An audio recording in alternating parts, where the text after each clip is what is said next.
Hello, what's the good word, everybody? DKB here. We have our special guest returning to the channel for the second time, Daniel Kelly, former New York Jets pro scout. I think I forgot to mention this last time, unless it came between the time we talked, but scouting director for its first mock draft.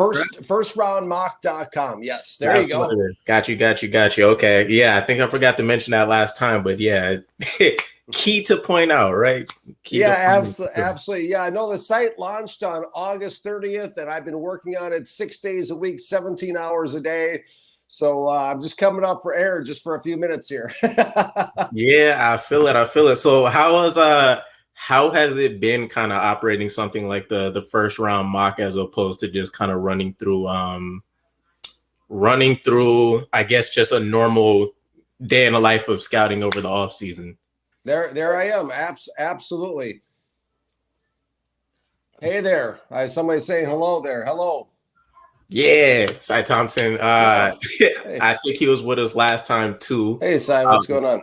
So, jumping into that a little bit, because I'm just curious, how has it been different kind of operating as a scouting director for that site as opposed to just kind of the daily grind you would normally be used to with like scouting for prospects over the off season?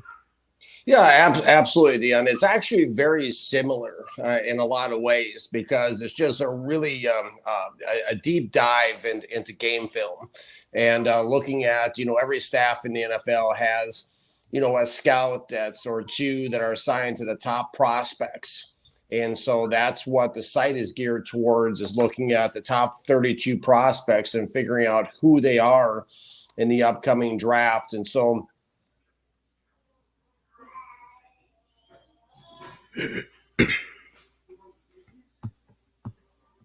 All right, just for those that are popping in, so you guys are aware. So, my man's out there in the islands, so things may be a little bit choppy, but we got Yeah, hey, absolutely. It's almost like smoke signals out here in Key West. you. So it's that's different. That's different. It's instead of being in New York looking at film, I'm down in the middle of the ocean. So looking at film, literally doing a deep dive into the Hey, process. I was gonna say there's no better place to reflect than in the middle of the water. So Yeah, absolutely. But it's very similar.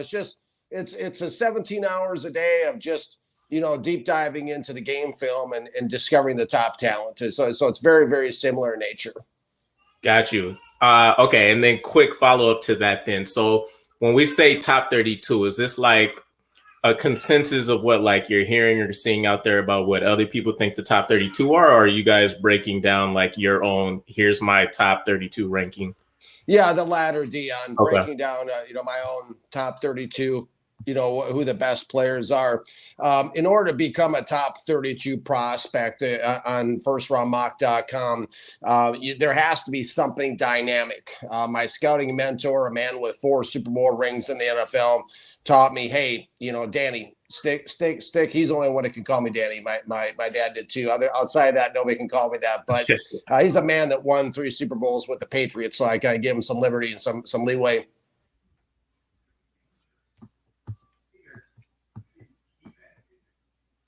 Sorry, I got you, buddy, as well. I'm keeping tabs of the comments. I'm going to bounce back to some of your earlier questions too, though. When we There we go. There we go. There we go. Sorry. All good. Hey, some more smoke signals. But he said stick with the dynamic ones. And so that's really, Dion, what it comes down to is the top 32 players on firstroundmock.com. They have elite dynamic characteristics to them. That's what it takes to make it into the first round on the board for firstroundmock.com. And, you're looking for the difference makers, the game changers, something special, something that pops on game film. And those are the top 32. Okay, dope. I'll definitely end up retouching on that when we get into some of the draft stuff. So, I guess diving into some of the news. So we had a question about this earlier that they were curious about, right? The new acquisition. We finally acquired Aaron Rodgers via trade. Took months and months and months. So what do you kind of see like fit wise in terms of his placement, what he'll kind of bring to the team? And I think everybody's pretty accustomed to the fact that we think we'll see upgrades across the board with Aaron Rodgers being in the building. But what do you kind of see his fit being, and what are your thoughts on it?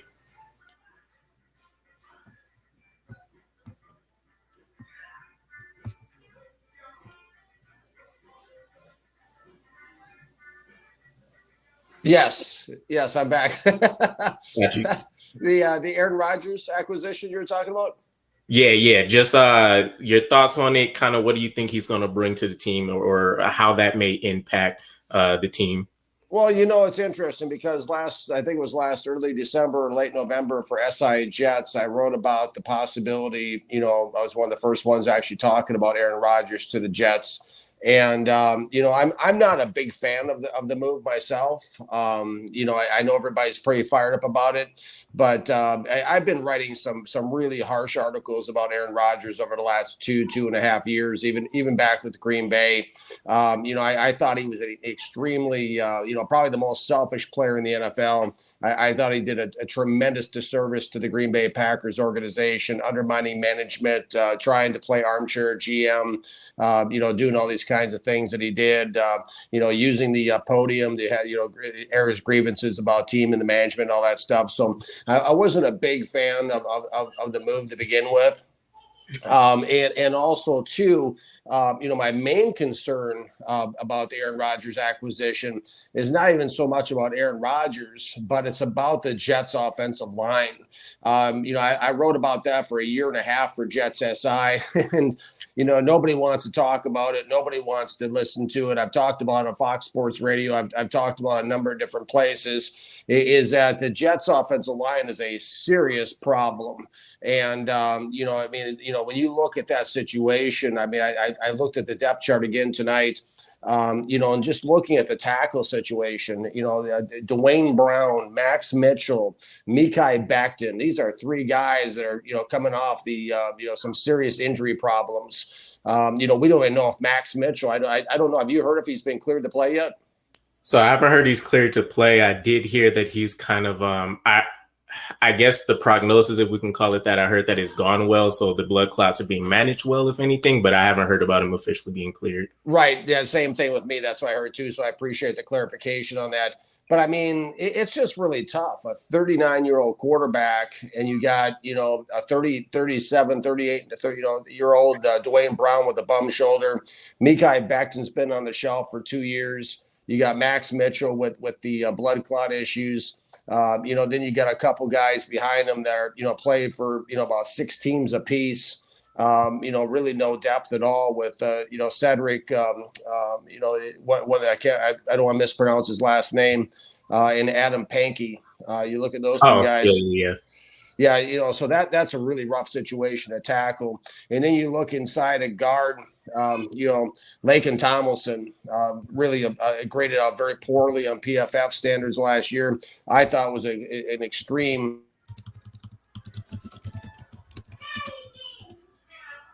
Got you. So while he's coming back, Thompson, just appreciate the clarity with him being at OTAs. Yeah. We're in the first 2 weeks, though, so just keep in mind that's just like rehabilitation, conditioning, workout, strength and conditioning, rehabilitation for the most part. So that would be a little bit different till, the third week when they start actually getting into some practice activities. We'll see. Absolutely. And then guard too, Laken Tomlinson, he underachieved last year. I thought he was a real reach in free agency. I like Elijah Vera Tucker, but he's coming off injury too. He was a bright spot in the entire offensive line last year, I felt. And then then outside of that, they have no depth whatsoever at guard. They got a couple guys that are, the 2 guys are on their 6th, 7th, one guy's on his 7th, I think his 7th team.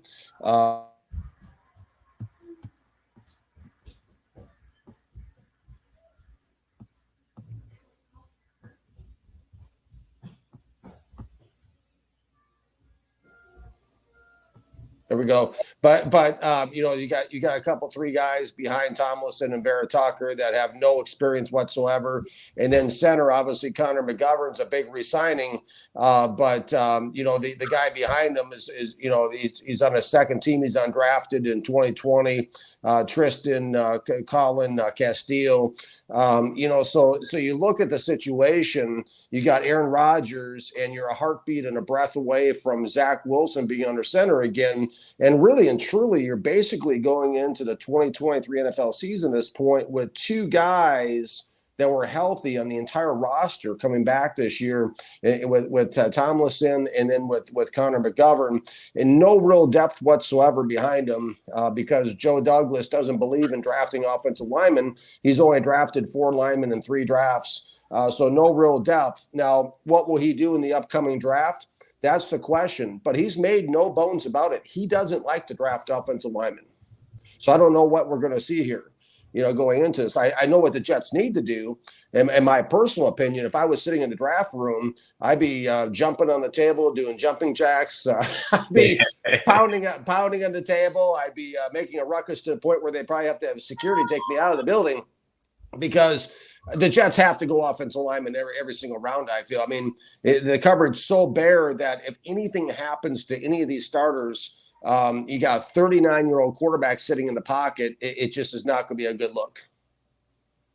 Fair enough. Yeah, I know we dived pretty deep into the offensive line situation the first time we talked, right. And that definitely came up. You know, could we see a draft where we focus heavily on the offensive line? I think a lot of us has peeled back away from that too, especially with the success of the defense. We want to try to keep that at an elite level to kind of offset any deficiencies that happen on the offensive line. People are still considering, you know, maybe a weapon out there to try to develop to replace a Denzel Mims and Elijah Moore and different things. But yeah, I think it still makes a lot of sense. I think people are underrating just how close we are to having another devastating moment. As you mentioned, when it comes to injuries, Dwayne Brown, Mekhi Becton, we know their history. I probably would be more comfortable with Max Mitchell than anything else, but, you know, people never know how, you know, blood clots flare up and, you know, those issues can change. So, yeah, it's still some work to be done. I know Joe Douglas is, you know, he's talked about his philosophy about offensive line. Robert Saleh has defensive line.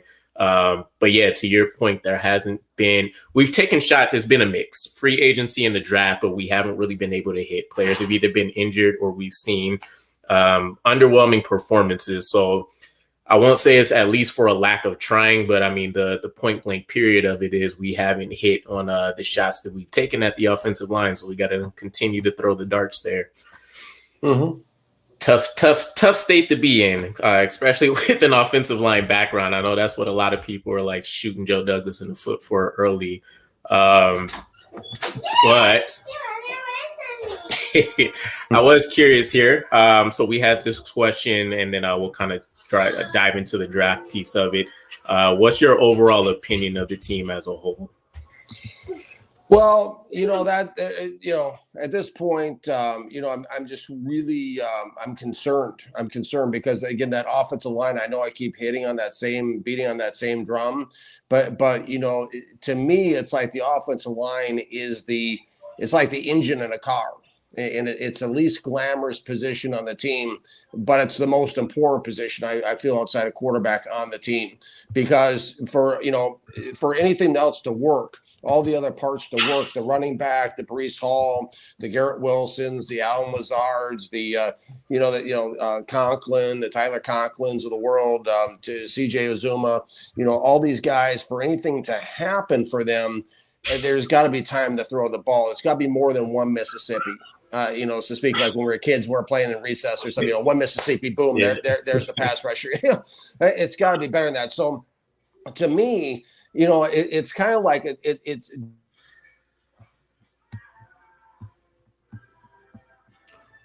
Cool. We'll get him back here again in a moment. Again, just for anybody that doesn't know, he's out on the island, so things will be a little bit spotty here and there.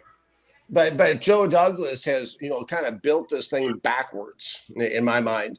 Like the first step would have been They could have kept things the way they were at quarterback. They didn't have to go crazy for Zach Wilson as well. See, I said Zach Wilson was be a bust. It's documented online before he was even drafted out of BYU.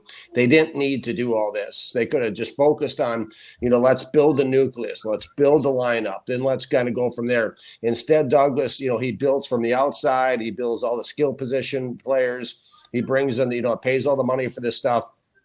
And so, to me, it's a real tough situation because, like I said, they're literally one snap away from Zach Wilson again being under center, and so I'm not as high on the team. I mean, people are talking about the Super Bowl and all this kind of stuff. I personally don't see any better than 5-12. Yeah, that'll probably be the hot take for tonight, for sure. I don't think I've seen anybody mention. I don't think I've seen anybody mention anything under like 10 digits for a win. So a 10-win season for sure. So I'm pretty sure that'll definitely be the hot take from today. Yeah. So I'm curious based on what you're saying and kind of how we've seen the team progress and stuff. So we've talked about a little bit. We've seen that he's taken his shots, couple picks in the draft, what he's tried to do in free agency. Do you think that he's just selected the wrong offensive lineman to try to build this team, or is it a combination of just like bad circumstances? Kind of what's your thoughts around how he's tried to build the lineup? Well, I think there was one individual that, had a freak accident. I forget his name, offensive lineman he drafted. It was just there. Yeah, I know. I remember who you're talking about. Yeah, but there was one of those. And then of course Vera Tucker's been a bright spot. But when you look at my big issue with Joe Douglas is I don't let him off the hook at all with the Mekhi Becton thing, because there was public intel pre-draft that people knew that Mekhi Becton struggled with his weight at Louisville. Yes. So that's not like some kind of epiphany where he got stuck with the bill and all of a sudden Becton goes sour. There was knowledge of people knowing that he had a weight issue at Louisville that he got under control before the draft, before payday, as I like to say. When you look at how Tristan Wirfs has turned out, for the Buccaneers versus how Becton's turned out, I think that's a real problem. That's his legacy pick. That's what I call a GM's first round pick was a GM. That's his legacy pick. And it's been all downhill from there, for him ever since with the offensive line. So, and the rest of his drafts, obviously, just about anybody could hit last year's draft. I suppose not everybody, but, those guys he picked last year. Garrett Wilson it looked like a superstar in game film at Ohio State. Brees Hall looked like Adrian Peterson at Iowa State, when I looked at Sauce Gardner at Cincinnati, he reminded me of Champ Bailey. So it was kind of hard to miss on those three guys. Outside of that, the drafts really haven't been that impressive. Now, and the disappointing thing about that is for me is that this is a guy, Joe Douglas, that comes from the Ravens and the Eagles. Those are two hallmark teams for scouting. And so how he's been so, sporadic in the draft, and, he's got a few guys here and there that are role players, the Michael Carters of the world and guys like that. But, by and large, I think it's just been, it's been extremely underwhelming, being somebody who's worked inside that building, being somebody who's accomplished more success than he has at the Jets when I was in that building. To me, it's just really, really concerning what's going on there, because, to me, it's like, the Jets record over the last few years is since he's taken over is not that good.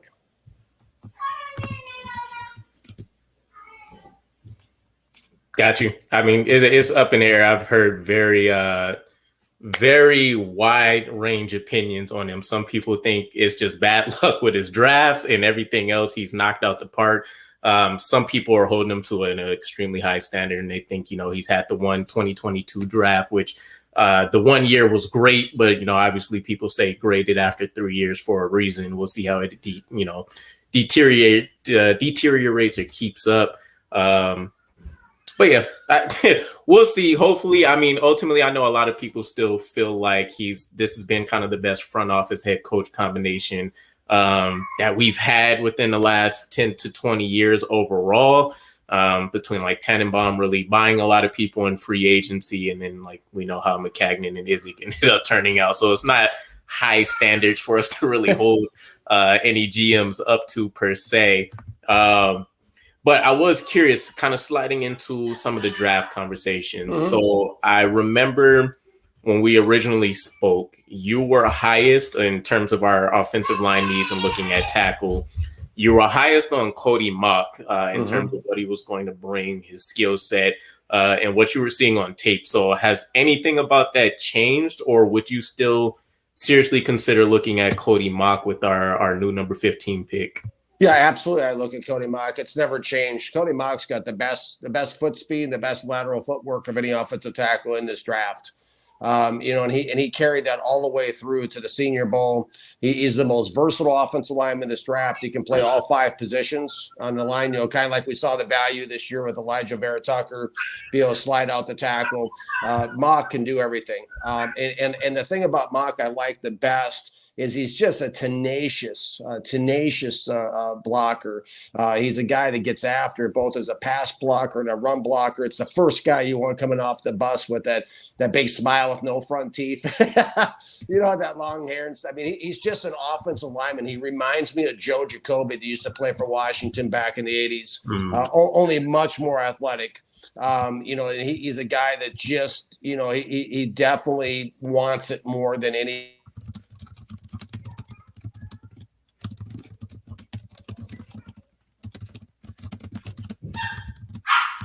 We should get him back in a moment. I'd also put Anton Harrison up in that category too, from Oklahoma. That to me reminds me a lot of Trent Williams. Those 2 guys are the best left tackles in this draft. And then I also at the bottom of the first round, I came across another offensive tackle I really like, Matthew Bergeron from Syracuse. Another guy with really fast feet. And that's what you're looking at from a scouting standpoint, in my opinion, is that you're looking, footwork is paramount. It's first and foremost. You got to be able to slide out. You got to be able to play the perimeter. You got to be able to protect the quarterback. If you got a right-hand quarterback like the Jets got 2 of them, you got to have a guy that can slide on the edge and protect the backside, the back door of the pocket. And those guys have really good footwork, and they have really good hand placement. Those are 2 of the biggest things that you can have when I look at left tackles or tackles as a whole. Those guys, the great hands, the great footwork, and those 3 guys. Bergeron's a little bit light in the backside. He's got a little bit light anchor. The kid out of Syracuse, but still, he reminds me a lot of George Fant in reality. He's kind of a converted tight end type of look to him, kind of a little bit light to the backside, so he can be bull rushed. They can put him back on skates a little bit too much, but the other 2 guys, Cody Mauch and Anton Harrison, would be 2 great picks. If they went right tackle, you can't go wrong with Darnell Wright out of Tennessee. I had a chance to personally interview him and sit down and talk with him for a while, and just he's got a 10-year All-Pro look to him on game film. He's a guy that's just he's everything you want in a right tackle. Those 3-4 guys I just named are who the Jets have got to be targeting. They cannot come away from the draft without one of those 4 guys in the first round. Got you. So I do find it curious that in terms of kind of your top selections there at the tackle, I know when people look at Cody Mauch, and just from reading various scouting reports and stuff, Cody Mauch and Matthew Bergeron as well, for the most part, they're both considered guys that people would rather convert to the inside at a guard position based on something like arm length for the most part, or they feel like, to your point that you mentioned, things like the foot speed, their ability to kick slide and stuff may operate better in a phone booth as opposed to being out there on the island. So do you consider that when you think about taking a guy like a Cody Mauch or a Matthew Bergeron if you end up going later? Because I see people classically have him closer to like the mid rounds. How much do you consider taking a look at that? I know you may have in your mind maybe he's specifically a tackle for you, But if it doesn't work out, do you also kind of consider the value that they may offer at a guard position? Oh, absolutely. You definitely consider it because a guy like Cody Mock, he can play all 5 positions in the offensive line. He proved it at the Senior Bowl. I mean, they moved him all up and down the line during the week of practice and also during the game. They moved him around. You definitely look at that. I am not a scout that does, there's what I call box scouting. And that's not me. Guys, they have to be a certain height. They have to be this weight. They have to be this. They have to be that. I think that Brock Purdy just about destroyed those concepts last year in the National Football League. I think if Brock Purdy has to cause every GM and scout in the NFL to really, go look in the mirror for about an hour and a half and just stare at themselves. Because, I mean, this is a guy, Mr. Irrelevant, right? Okay. Come on. I mean, this is a guy that, we look at box scouting, and there's a few other guys too that slid down the draft. I think James Houston, 6th-round draft choice for the Lions. He's got 8 sacks, maybe more than that. That was one of the what do they call it? I almost had the wrong HBCU kids. Yeah. Then you got Tyreek Woolen too for the Seattle in the 5th round. So I think the league is we're kind of getting more and more away from box scouting. To your point, when I looked at arm length and stuff, I think it's curious that for example, to your point about the arm length. Okay, so everybody's looking at Cody Mock and saying, okay, his arms are too short at 32 3/8 inches. But then the same people will turn around and say, okay, well, how about Peter Skoronski? NFL.com's got Skoronski, mocked in the first top 15. Skoronski's got 32 1/4 inch arms, but nobody cares about that for some odd reason. But they look at Mock's arms instead. Listen, Mock, it wouldn't be pretty if you put Cody Mock and Peter Skoronski in a cage match. Like they used to with the cage fighting. It would not be a pretty day for the Skoronski, fans. All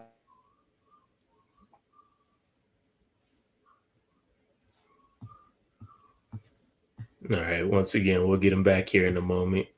But if you guys have questions, please continue to drop them in the chat. I'm going to try to get those looped in as we keep the conversation going. But yeah, it's I don't look at that too much because the tenacity, the physicality, the toughness, the aggression level, the athleticism, the want. The guys that want to, you can see guys that want to win and guys are just in it for a paycheck. And a lot of times a game film and a guy like Mock wants it. It's just, he's a throwback. He could have played in any era. And,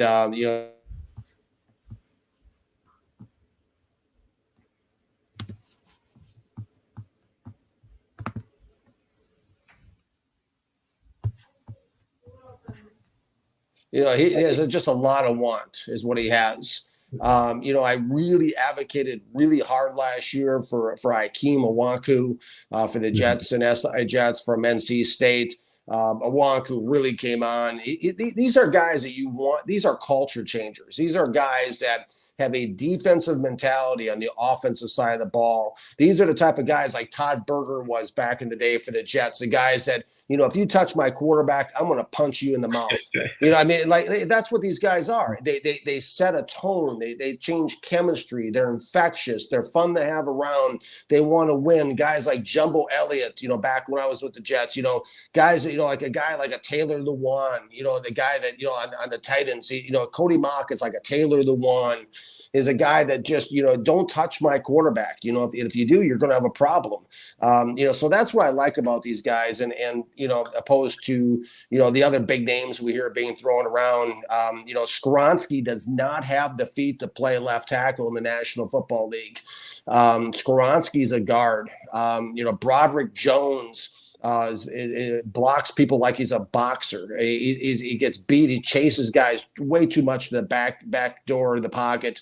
A guy like Paris Johnson Jr. from the Ohio State, another guy that is not good enough in the back door of the pocket against speed rushers. So that's what you look as who's going to be able to shield the pocket the best. And so that's what I'm looking at more so than some of those boxes you alluded to, arm length and different things. I'm looking at who's going to be able to protect my quarterback's blind side the best. That's what I'm looking at. Fair point. I definitely Hearing you speak, it made me think about it because last year when people thought we had a pretty solid roster, there's a lot of arguments over like practice squad players leaving, coming, going, all that kind of stuff that we haven't really been concerned with for a long time because we badly needed just average starters at best. So hearing it and some of the names, the Jumbo Elliott's and stuff like that, definitely reminded me, which I've only seen this comparison thrown out there once, and it wasn't in terms of skill set, but more kind of like the tenacity and like the strain, as Robert Saleh likes to call it. There's a guy hanging around our roster last year, Greg Sinnat, and he got tagged up for like fighting a bunch of people in camp because he was just trying to go out there and drive people into the ground. But yeah, I would say that's the chip that a lot of people forget, the Rex Ryan era had. We had those guys out there on the edge, the Damian Woodies and Brick, and we had Mangold up front that were, it looked like a dogfight every time we, got the snap off the ball. And we had push. We had push at the line of scrimmage. We haven't had that in a long time. And I definitely think a lot of that is based off the tenacity and just what the mindset of the offensive lineman is for sure. No question. And another great option, too. I mean, if Elijah Vera Tucker could slide out the left tackle and just put him out there, okay? And a guy who I really like, who I think is in the same breath, the same type of conversation as a Quentin Nelson with the Colts, is Osiris Torrance out of the University of Florida. Osiris Torrance is a 6'5", 347-pound just an awesome specimen, just an awesome human being. He's like a refrigerator, only twice as wide, and nobody's going to go through him, and nobody gets around him. And the guy's got a mean streak to him. He's nasty. He blocks like he means it. And a guy like that, that would be another great type of outside the box thing to look at this year for the Jets is maybe they kind of switch it up and say, okay, let's just put Elijah Vera Tucker at left tackle and let's just slide. Let's go with Osiris Torrance at 15. That would be a great pick too. Yeah, I found it interesting because I try to keep tabs on like most of the mock drafts I've seen, and that, being a Jets fan, we get it the full year. We get the way too early mock drafts, and we get the pretty consistent stuff throughout the year. And I remember one of the first mock drafts I actually looked at, they had Osiris Torrance being mocked to us as a guard, which a lot of people were concerned. We just had the Laken Tomlinson signing. We had AVT, who he has the versatility, but people believe in the all-pro talent at guard, and kind of left them head scratching a little bit. But I still think that makes sense. Ultimately, I wouldn't say you necessarily need to draft for position with the state of our roster, at least for the offensive line position. You want to just get your best 5 guys out there. Like that's kind of been, in my mind, the Seahawks philosophy for a long time. And they couldn't capitalize on the draft or get the right people. And now we're kind of seeing it with like Charles Cross coming in and some of the other players they've been able to pick up and select. And we've seen their offensive line turn around due to that. Good point. So I know we kind of talked about maybe potentially running through like a mock draft scenario and kind of seeing where you think some of the best players for us to capitalize on may be. You still have time to try to run through something like that? Yeah, absolutely. All right, perfect. So I already got some stuff going in the background. Here we go. So we can dive into anything that stands out to you in terms of the pick selections. If we just want to get into who you're thinking about drafting, that works perfectly fine as well. Okay. So in terms of offensive line, because I know that's kind of been the preference and, the basis of our conversation here, Darnell Wright is already off the board. That was actually my personal favorite at tackle this year, personally. That's a great favorite to have. I mean, that guy is all pro, spray painted all over his game film. Yeah, that's a great pick. I mean, he handed.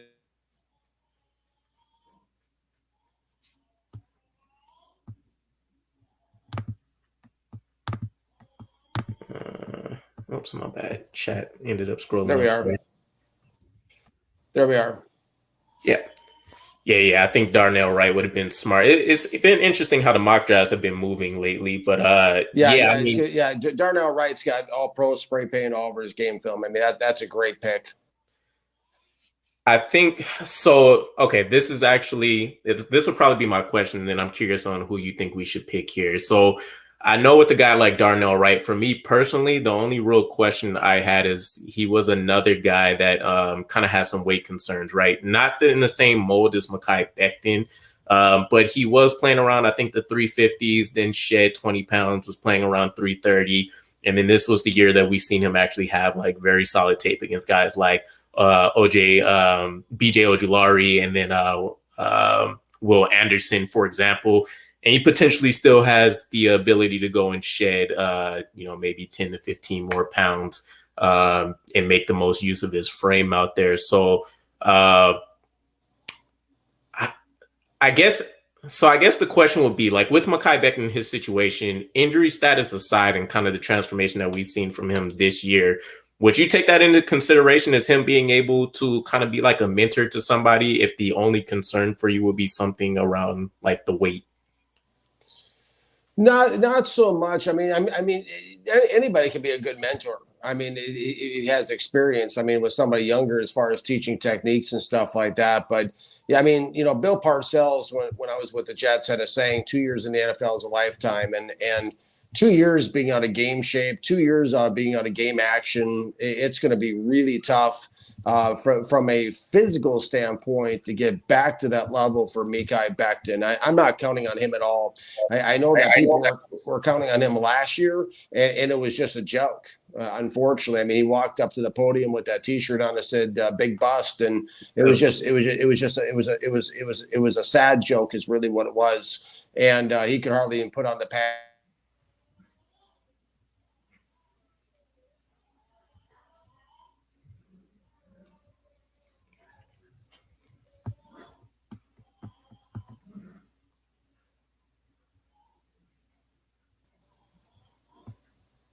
But yeah, that Mekhi Becton thing, I don't think is going to turn out too well.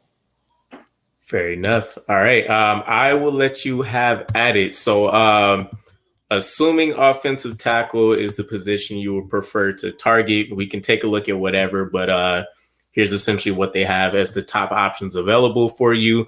But if you already have a player in mind, then yeah, we can run with it. Yeah, I apologize. I'm having a hard time. I'm on my phone. Got you. So I'm having a hard time seeing the screen, but Cody Mock is my guy. Got you. All right, we will make it happen then. So Cody Mock at 15 for the New York Jets, and we kind of spoke about it before, but I see we got a few more people in the room now. Can you just kind of break down what you think makes Cody Mock the perfect selection for the Jets here at 15? Yeah, he's a difference maker. He's a guy he's a left tackle that plays with a defensive mentality. He's tenacious. He's tough. He's physical. He gets after it. He blocks like he means it. He tries to drive people into the ground, like you touched on, Dion. He brings some of that, what the Jets have been missing since the Rex Ryan era. The guys that just go out there and just pound people and drive them in.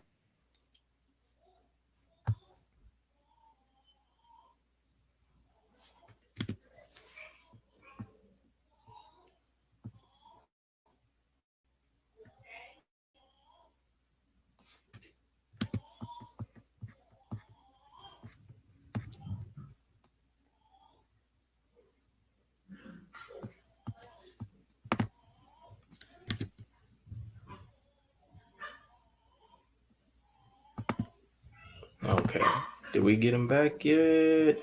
Okay. My bad. I'm flipping between screens. Oh. All right, got you. All right, so I know you said it's a little bit hard to kind of see between like the screen share and the phone setup here. So I know from your standpoint, you were mentioning attacking offensive line every single time. Would that be your plan with this mock draft? Oh, yeah, he was in. He just said this a couple of times, and I already forgot. I don't remember if it was the Maldives or something like that, but he's out in some island, so things are very up and down or spotty, I guess, for better sake.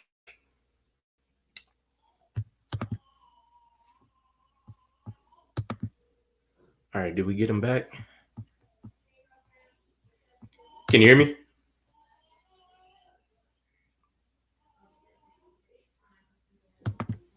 Can you hear me? I don't think we have any audio for him. Yeah, it doesn't look like it's freezing anymore, but we can't hear you on this end.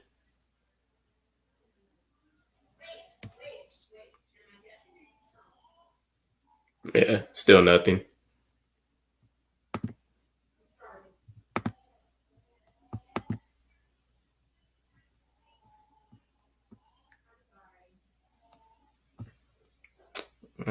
Maldives. Yeah, I know, right?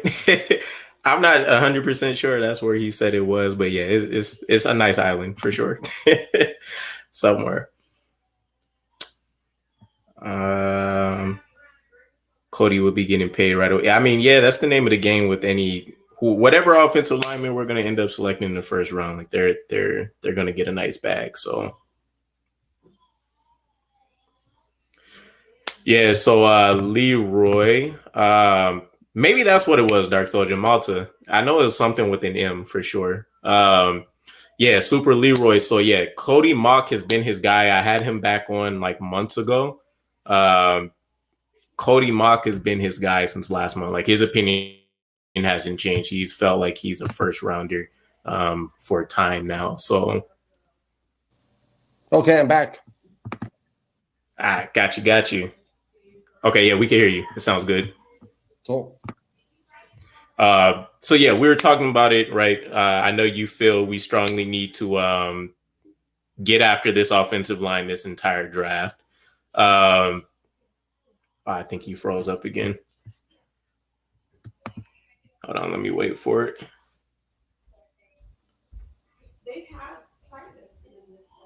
Got you. Okay. So is your plan for this mock draft to actually try to hit on offensive line talent the entire time? Yes. Got you. Okay. So I know you mentioned the screen was pretty hard to see on our end. Did you have somebody in mind for the second round for us? I really like Joe Tippmann, the center out of Wisconsin. Got you. Yeah, he's the best center in the draft. I feel, and I think he'd be a wonderful pick for the Jets. That come in there and plug in, and bring along. I think he's a guy that's going to play in this league for 10 years. He's a big guy. There's only four centers in the league. They're 6'6" plus. He's a 6'6" guy. He's got good bend. He gets after it. He's a good pass blocker. He helps out a lot in combo and tandem blocks. He's a nice run blocker too. I was very impressed by what I saw of Joe Tippmann on game film recently. Got you. Yeah, he was a guy. He was my top center for a while, just in terms of long-term projection. I cooled off on him a little bit just because from what I was catching up on, Luke Weipler seemed like the better scheme fit, even though his upside may not have necessarily been as good as Joe Tippmann. So what stands out for you between like John Michael Schmitz, Joe Tippmann, and Luke Weipler's kind of those top 3 rated centers? Well, I didn't look at Luke. I looked at a lot of John Michael Schmitz, and I looked at a lot of Joe Tippmann, and I really liked John Michael Schmitz off his 2021 game film, but I felt like there was a drop off in his 2022 game film, and so he slid down from I had him as a first round. I mocked him in the first round, and he slid all the way down to the 4th round based on my 2022 game film study of him. Still a good football player. Still would be way better than anything. Anything else the Jets got going at, a backup center, but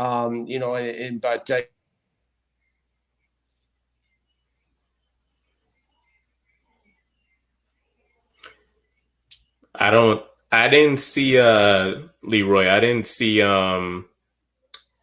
Tippmann pull up on any of our top 30 visits when I was checking it out, and I just dropped info for that, so I'm not sure. But yeah, my bad, Daniel.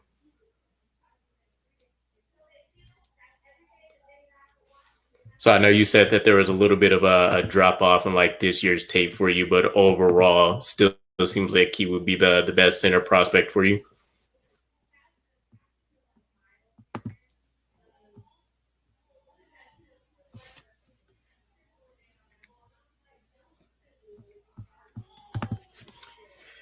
Gotta love that island internet.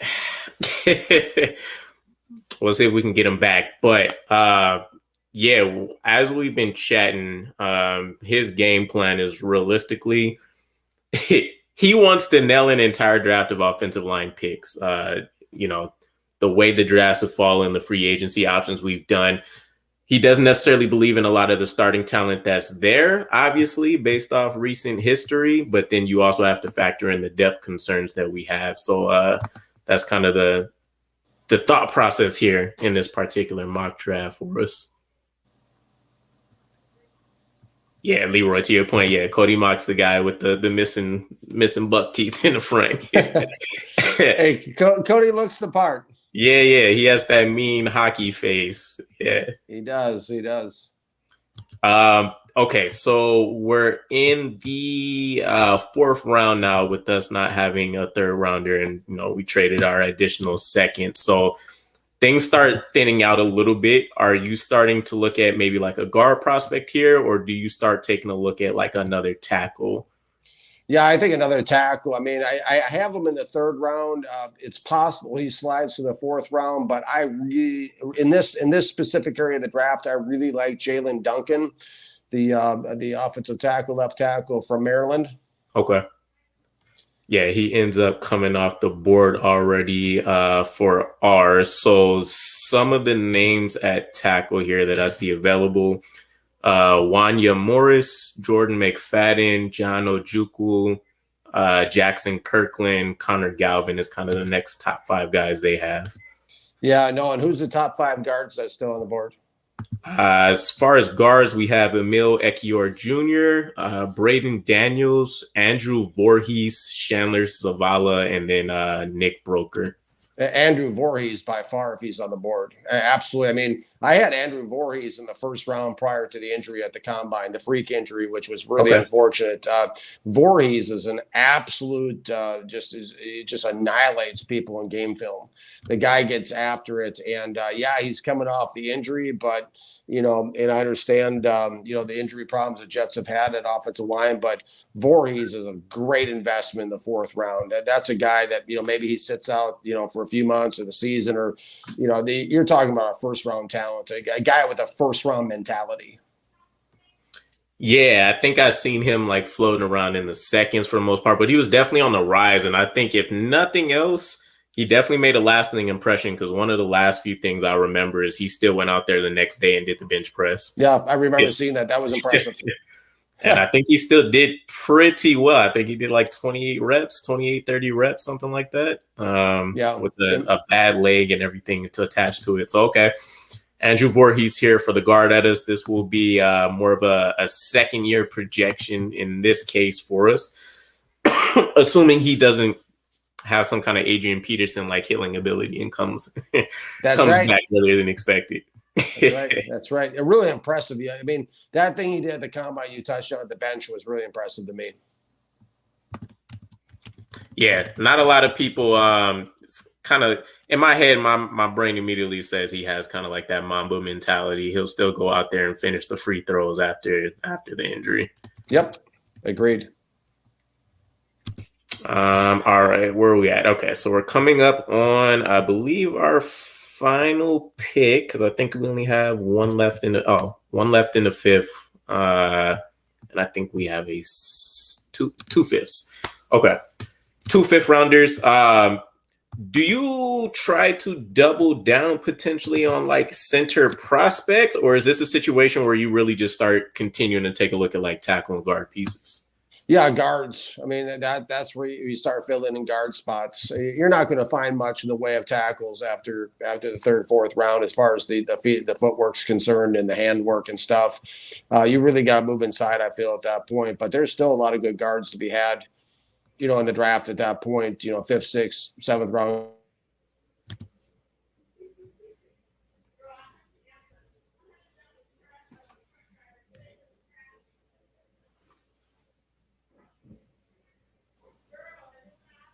But guys, yeah, those guards, those inside guys, you could still find guys. For sure. So I'll rattle out some of the names. Some of these I'm still familiar with myself, but Braden Daniels, Chandler Zavala still at the top, Nick Broker, City Sal, Brandon Kipper, Anthony Bradford is kind of the next best availables. See that's where I get into trouble because I would looked at the top guys. And so I really did the top 100 is really what it comes down to. Okay. And so I've heard a lot of good things about Brain Daniels.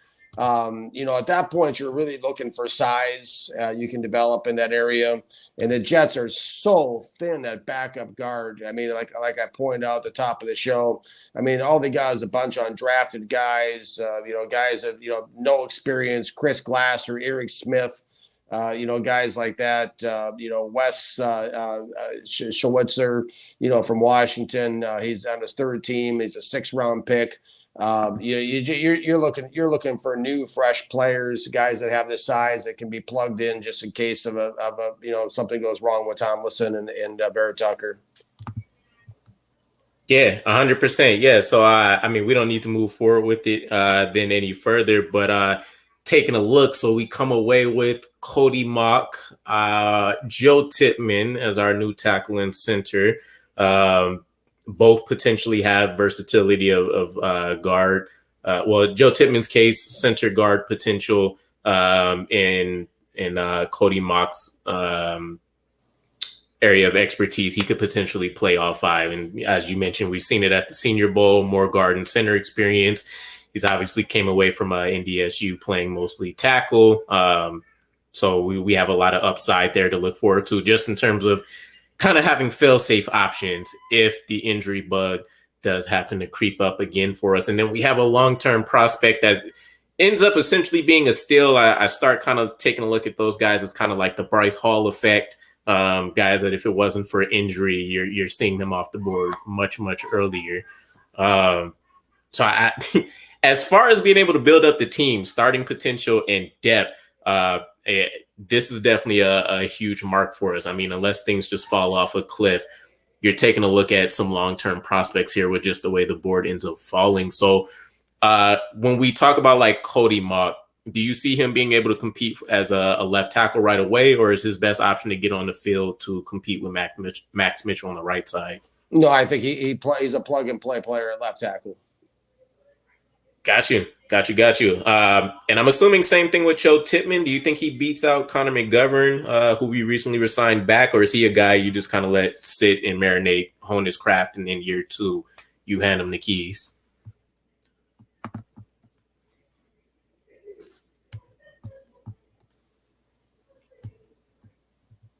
Oh, my bad. I think we got you back. Just to follow up to the center question, essentially the same thing. Is Joe Tippmann a guy you think can beat out recently re-signed Connor McGovern, or is he a guy you let hone his craft in his first year and then you hand him the keys in year 2?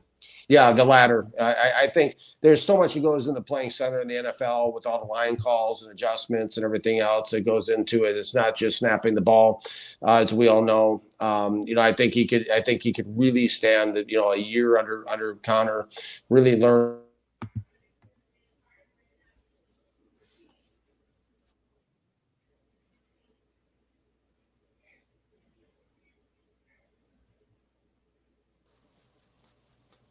And then a year or 2, just didn't give the keys that you said, the Tippmann.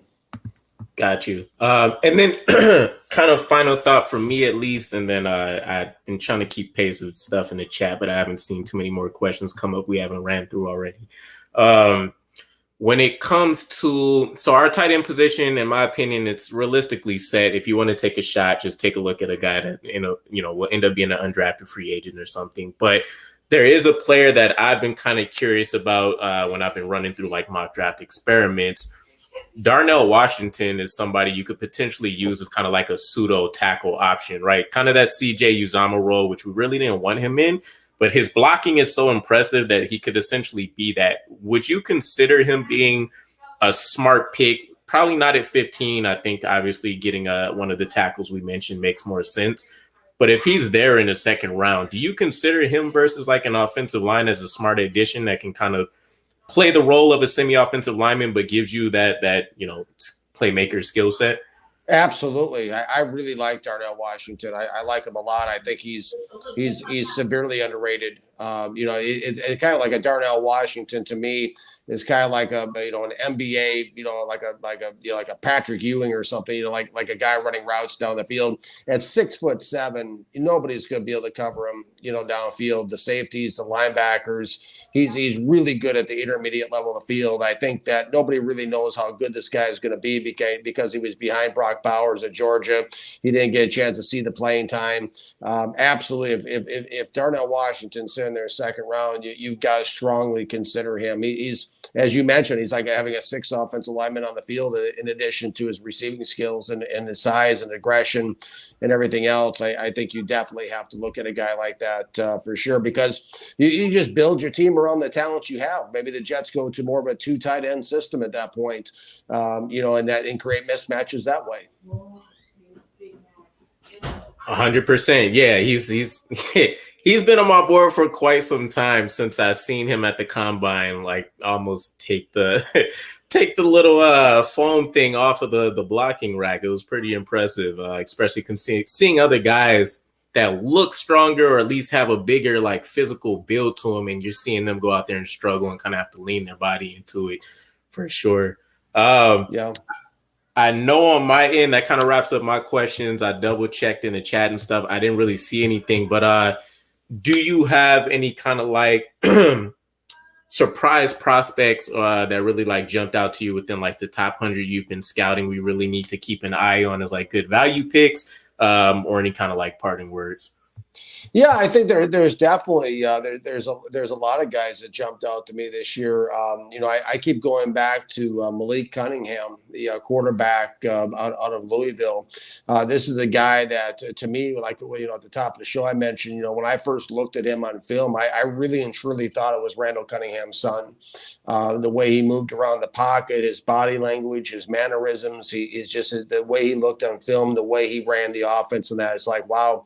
And this is a guy that people say, well, he's this, that, he's that, whatever the case may be. Listen, Malik Cunningham is a better quarterback prospect than Anthony Richardson or Will Levis. Malik Cunningham is a guy that has he's a true dual threat.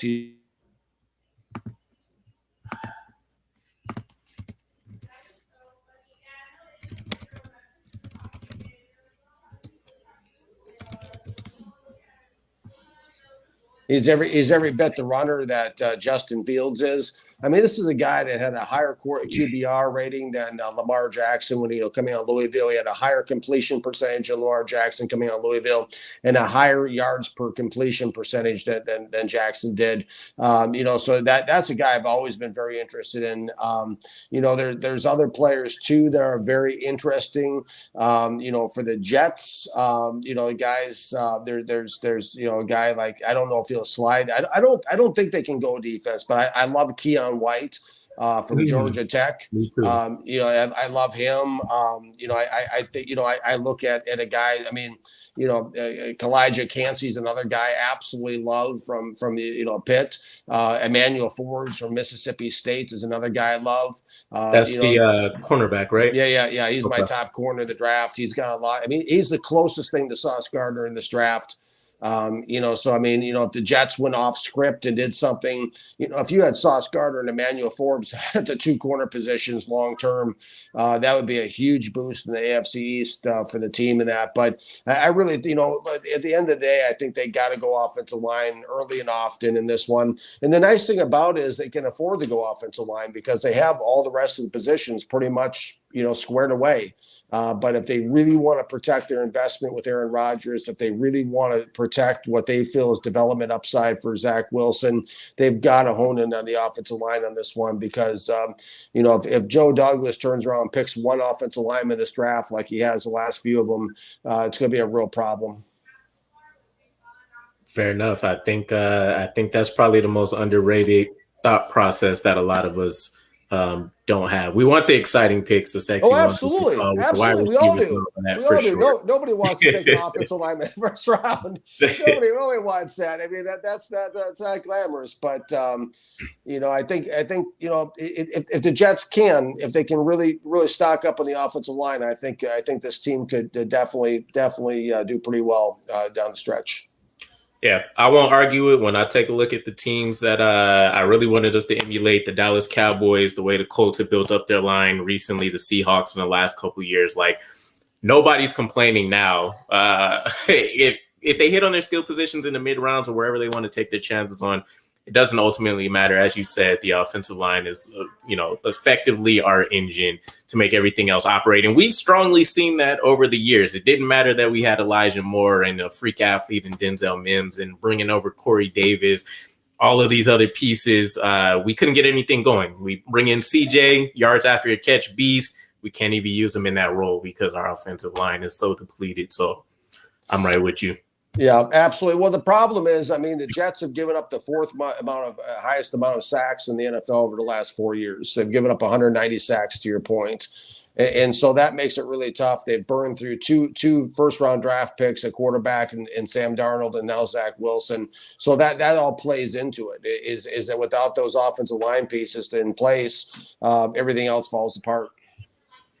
100%. Well, yeah, it's been another great conversation. Extremely appreciated being able to run through the mock draft and getting some insights on your thought process with everything, hearing it from a scout, in and of itself, and kind of what you're picking out, especially for the Jets. You have the background with you kind of know what the preference is that we generally look for. It's intriguing. No, I really appreciate the opportunity to be on. I apologize about the sporadic.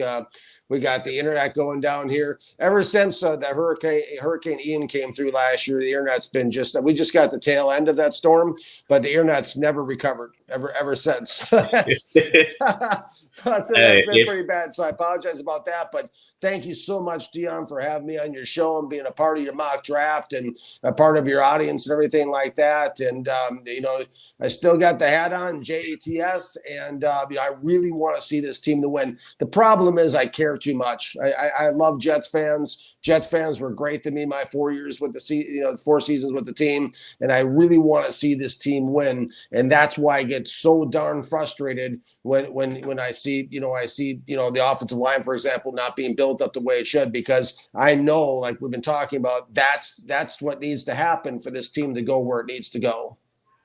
100%. Where Jets fans have to be the most passionate out there, from my experience. Oh yeah. So hopefully we'll get it done. Maybe acquiring Aaron Rodgers will be the kick in the pants we need to make sure we nail the draft with the offensive line talent. But for those that don't know, Daniel Kelly, again, former pro scout for the Jets. You can also catch him writing articles for Sports Illustrated.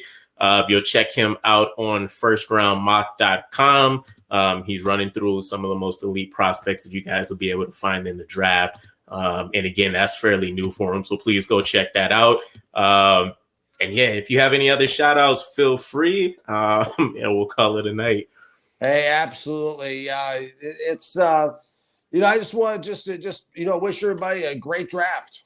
Just enjoy the draft, have fun. I mean, I think the thing that's really cool about the draft is just the hope that surrounds the whole thing. I love this time of the year. I love the draft, and I just encourage everybody, all the fans out there, to just really enjoy it and take it in, and just it should be a real fun time. So I really appreciate the opportunity to be on tonight.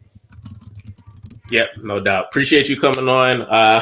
Again, I'm sure we'll be linking in the future on more things.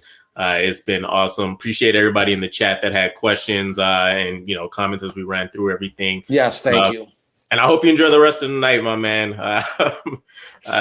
Away from internet concerns and all that, but I know you still got some scouting and things you'll be running up to right up until the last minute. It literally is to the last minute. I have another report coming up in the morning for Will Levis, and I still have to do 2 more reports on CJ Stroud and Bryce Young before the draft. And then I'm hosting a draft party down here in Key West at a local sports bar. So it is going to be right down to the last second. It's going to be right when the commissioner comes up to the podium is probably when my last article will be published right beforehand. So and it's been like this since August 30th, nonstop, 17 hours a day, 6 days a week. So it's an awesome process. I'm glad to be a part of it, blessed to be a part of it. Yeah, I bet for anybody that's interested in getting into scouting, you got a little bit of a taste into what life's going to be like. Hopefully the draft party goes well, boss. I hope everybody has a lot of fun out there. And good night to everybody else. We'll wrap it up here.